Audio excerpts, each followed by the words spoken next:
Afternoon, my self Sandeep Sahu. कैसे हैं आप लोग? मैं प्रोफेसर हूँ एनेस्थीसिया में और आज हम लोग डिस्कस करेंगे airway management in trauma patient. ठीक है? Are you comfortable with Hindi English और? Thank you. So before going this, I will like to say that this is an interactive class, so you are free to ask any question. Any question are most welcome. There is no foolish question. You can ask me anytime, or you can just raise your hand and I will hold there and we will discuss it. Okay? Thank you. So objective of this class, we are going to learn two things. One is that how to recognize obstructed airway by sign and symptom in a trauma patient and when they have ventilatory compromise. Okay? The second objective of this class, we want to know what is definitive air. So this is a case scenario.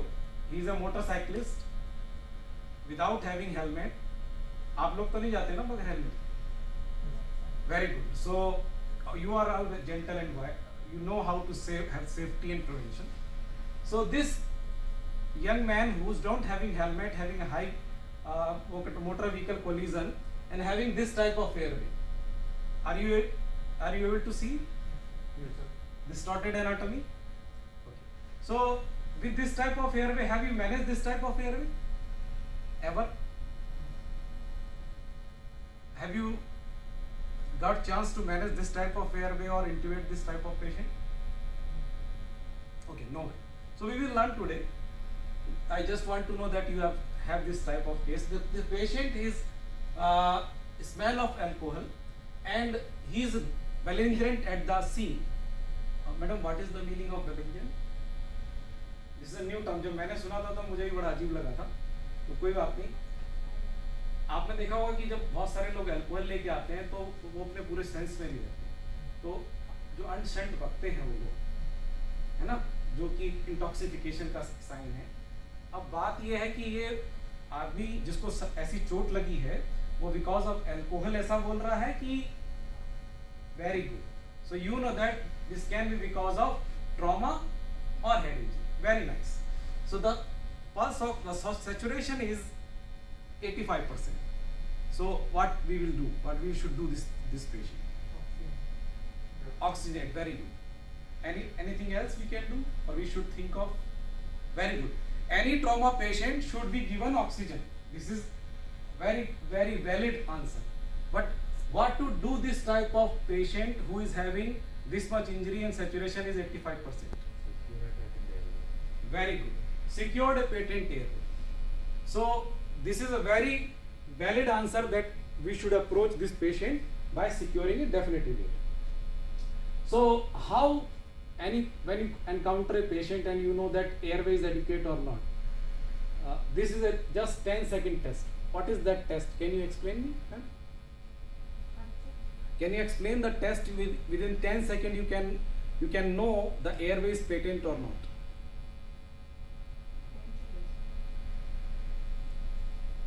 How are you?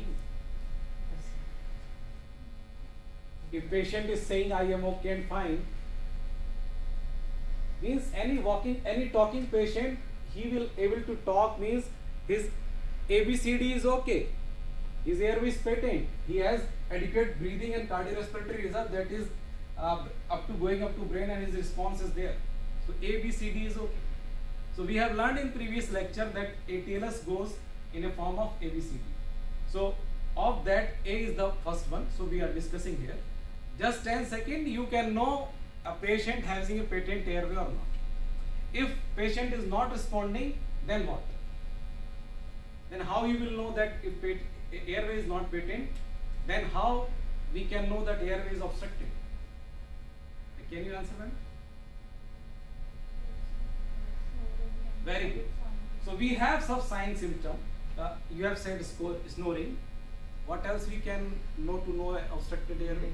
Breathing pattern. Yeah, very good. Abnormal breathing pattern, abnormal breathing sound. So very well we can have like change in voice, noisy breathing, altered breathing, snoring, stridor, wheezing. These are the some sign symptoms that tells us the breathing is difficult. Anything else you want to have besides this? Very good. So you have said cyanosis, but you have seen I have put all thing last. Last is the oxygen saturation. Because being a clinician, we should recognize it based on sign symptom, not on the test, because pulse oximeter take 5 minutes or 3 to 5 minutes in a shock patient to show his first reading. And cyanosis is the late sign, and when you see this means we can lose this patient. Okay. So thank you for your understanding this. We have to identify the obstructed airway very early based on the sign symptom. So we have to any obstructed airway we have to taken care. We have to either mask ventilate, or we have to give some certain airway maneuver, or we have to give a definitive airway. So how do I manage, or you manage a trauma patient? How do you manage this type of obstructed airway that we have seen? As the patient is not conscious, we will not be able to assess the airway. Yeah.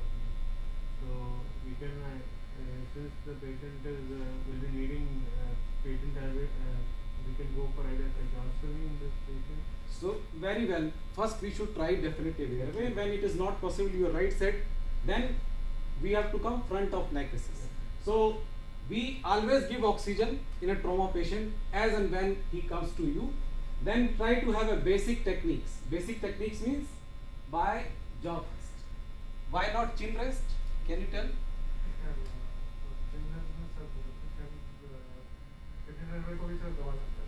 Because chin rest, you said one thing is that, another is that head tilt chin lift is not practiced in ideally in trauma patient, because we don't want to have cervical injury to aggravate. So we suspect the patient has cervical injury and we don't want to aggravate it. Very well. So if you all agree, first the basic maneuver by jaw thrust. We will learn this in the skill station when we go from class to skill station, how to do it. And by basic adjunct like oral nasopharyngeal airway. And this is the definitive airway. Definitive airway is a curved endotracheal tube below the vocal cord attached with the oxygen source. So what is your opinion about tracheostomy tube? Is tracheostomy tube is a definitive airway or not? It is a definitive. So definitive airway means either we go by the oropharynx to nasopharynx to trachea, or directly in the trachea. Both are the definitive airway. So we will learn this. Definitive airway is a tube placed below the vocal cord. A cup is inflated and attached with the oxygen resource. So whenever you intubate, always ventilate a patient. Never leave a patient intubated and not ventilate. So there can be easy airway, there can be a difficult airway. When you have a difficult airway, we should have surgical airway. That you already said, either surgical cricothyroidectomy or needle cricothyroidectomy. So what is the difference, ma'am?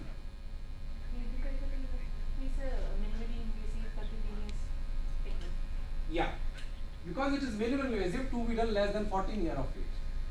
Surgical crico to be done more than 14 or an adult patient. Needle to be done less than 14 years. Okay. So in this case, now we are wiser. Whether we want to have this patient with 85% saturation, we want to manage by giving a definitive airway or not. What is your opinion of the class? Very good. So we know that we have to secure airway, definitive airway. So any questions from these we have discussed? Anybody have any question?